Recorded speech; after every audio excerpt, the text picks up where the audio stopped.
Chandpur Faridganj চরপোয়া mini হাওয়ারের পাশেই ডাকাতিয়া নদীর তীরে অতিথি পাখির হাজার হাজার অতিথি পাখির আগমন।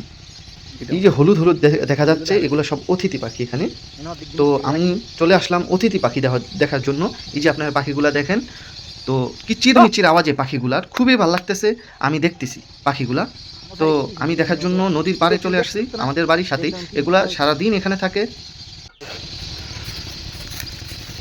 আমার কাজিন ও বলতেছে যে ভাইয়া আসেন দেখেন অতিথি পাখি আসছে আমাদের নদীতে।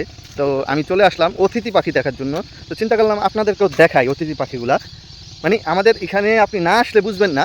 এই যে পাখিগুলা দেখেন, দেখা যায় হয়তো ছোটো ছোটো, কিন্তু মানে কিচিরমিচির আওয়াজ। আর এখানে হাজার হাজার পাখি, হাজার হাজার পাখি, কিচিরমিচির আওয়াজ। এই দেখেন, এগুলো সব অতিথি পাখি। এই দেখেন, দেখছেন ওই যে হলুদ দেখা যায়, এই হলুদগুলো, এই যে হলুদ দেখা যায়, এগুলো সব পাখি। এগুলো সব পাখি, এগুলা এই যে দেখা যায়, এগুলো সব পাখি দেখেন।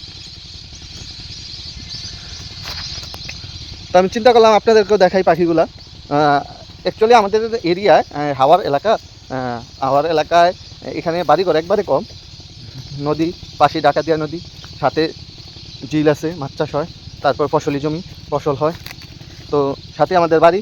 এখানে যে পাখির মানে অনেক বেশি পাখি থাকে, কারণ মাছ বা পোকা টোকা খায়, মাছ খায় পাখিরা। তো এই পাখিগুলো থাকার একমাত্র বসবাসের স্থান হচ্ছে আমাদের বাড়ি। আমাদের বাড়িতে থাকে, গাছে থাকে। তো প্রতি মানে সন্ধ্যার পর, বিকালের পরেই কয়েক হাজার পাখি দেখা যায় আমাদের বাড়িতে আসে, প্রতিদিনই চলে আসে। তো ইনশাল্লাহ আপনাদেরকে পরবর্তীতে কোনো ভিডিওতে আমি দেখাবো এই পাখিগুলা।